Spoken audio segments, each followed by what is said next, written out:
There's a hidden architecture to human personality that most people never discover, yet it shapes every interaction, every decision, every relationship you'll ever have. Carl Jung uncovered this architecture through decades of observing patients, colleagues, and himself, discovering that beneath our surface differences, humans organize their consciousness in 4 fundamental ways. These aren't boxes to put people in, but doorways to understanding the profound differences in how we experience reality itself. Jung's discovery began with a simple observation. People consistently disagree not just about conclusions, but about what's important to notice in the first place. Put 4 people in the same room, and one will immediately assess the practical details. Another will tune into the emotional atmosphere. The third will analyze the logical patterns, and the fourth will see symbolic meanings and future possibilities. They're not just thinking differently. They're living in different psychological worlds.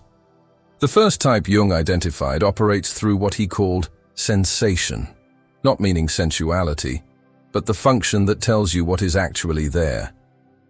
These people trust what they can see, touch, measure. They live in the world of concrete reality, specific facts, present moment awareness.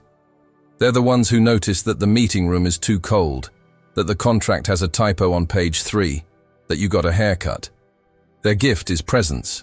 They're actually here, now, while others drift in abstraction. I knew a surgeon who embodied this type perfectly. While others theorized about innovative techniques, she focused on the specific patient in front of her, the exact angle of incision, the particular texture of tissue that indicated health or disease. Her colleagues sometimes found her unimaginative, but patients sought her out because she saw what was actually there, not what theory suggested should be there.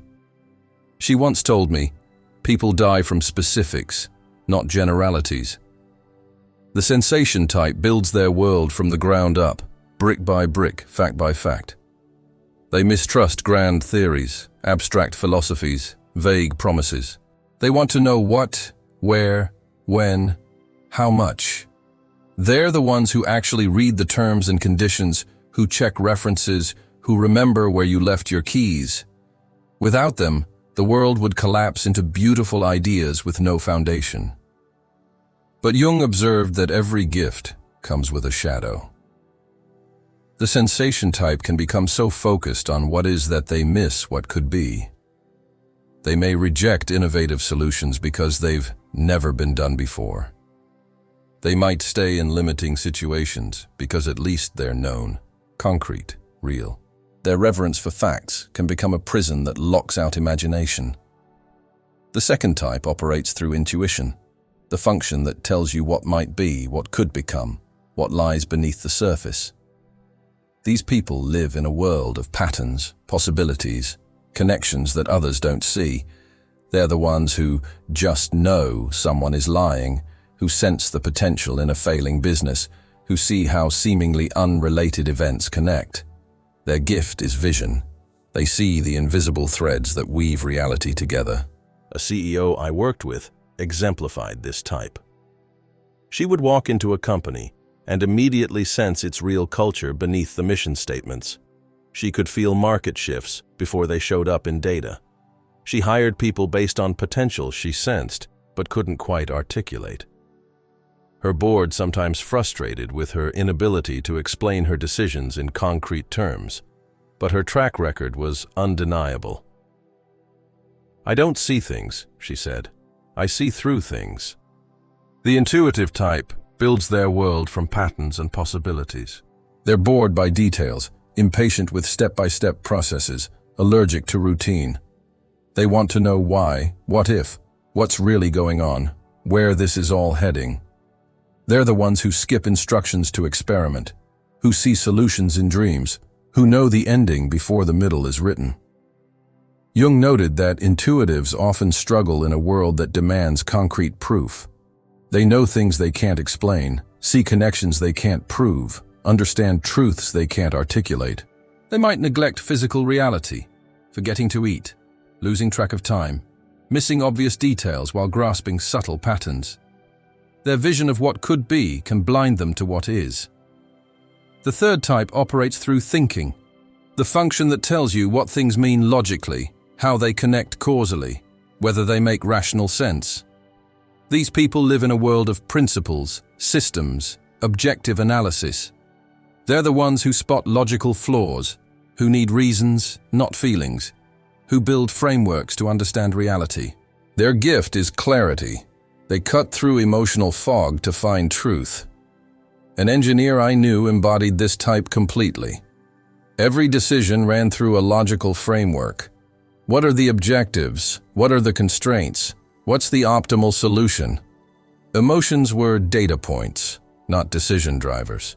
He could deliver harsh truths without malice because truth to him was more important than comfort. Reality doesn't care about your feelings, he'd say, not cruelly, but as a simple statement of fact. The thinking type builds their world through logical architecture. They trust systems, principles, objective analysis. They want to know if it makes sense, if it's consistent, if it's true regardless of how anyone feels about it. They're the ones who point out the flaw in your argument, who ask for evidence, who remain calm in emotional storms because logic doesn't fluctuate with feelings. But Jung understood that pure logic has its shadow. The thinking type can become so focused on being right that they forget to be human. They might win every argument, but lose every relationship. They can build perfect systems that no one wants to use. Their commitment to objective truth can make them blind to subjective realities that matter deeply to others. The fourth type operates through feeling, not meaning emotional, but the function that tells you what things are worth, what matters, what creates harmony or discord. These people live in a world of values, relationships, human significance. They're the ones who sense the emotional undercurrents, who know what the group needs, who remember that decisions affect people, not just outcomes. Their gift is connection. They weave the human fabric that holds communities together. A teacher I observed exemplified this type. She could feel the emotional state of every student, knew who was struggling at home, who needed encouragement, who was ready for challenge. Her classroom decisions weren't based on pedagogical theory, but on what would help these specific humans grow. She once redesigned an entire curriculum because she felt it wasn't reaching the students' hearts. Even though it was educationally sound, the feeling type builds their world through values and relationships. They trust their sense of what's important, what's meaningful, what serves human flourishing. They want to know if it's right in a moral sense, if it helps or harms, if it brings people together or drives them apart.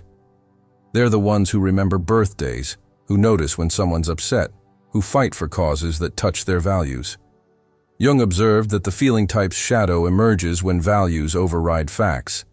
They might maintain harmful relationships out of loyalty, avoid necessary conflicts to preserve harmony, make poor practical decisions because they feel right.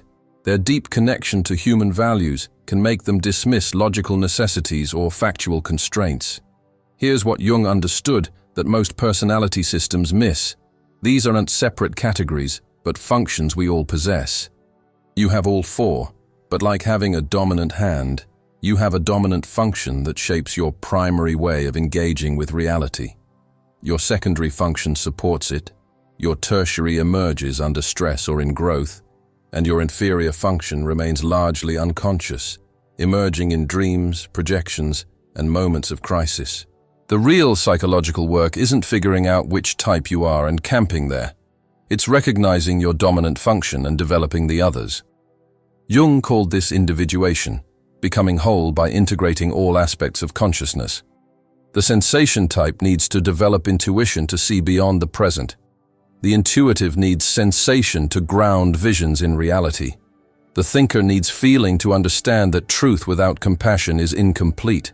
The feeler needs thinking to ensure values align with reality. I watched this integration in a client who was strongly intuitive.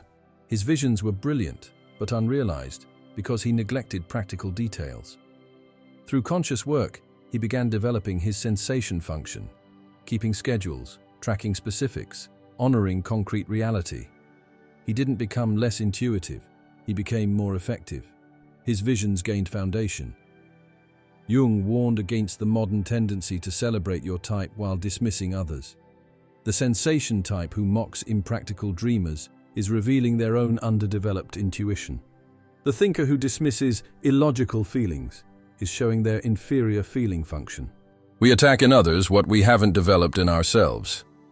The types also combine with what Jung called attitudes, introversion and extroversion, creating 8 basic patterns. But even these are just starting points. Each person is a unique configuration, shaped by culture, experience, and the mysterious factor Jung called the self, the organizing principle that seeks wholeness. Understanding your type isn't about limitation, but liberation. When you know your dominant function, you understand why certain situations energize you while others drain you, why some people speak your language while others seem like aliens, why some problems feel easy while others feel impossible. You stop trying to be everything and start being yourself more skillfully. As you reflect on these types, notice which description made you nod in recognition, which one made you slightly defensive, which one seemed completely foreign. Your dominant function feels like home. Your inferior function feels like foreign territory. But remember Jung's crucial insight. Wholeness requires visiting all 4 territories, learning their languages, integrating their gifts. The question isn't just, which type are you, but which types are you neglecting?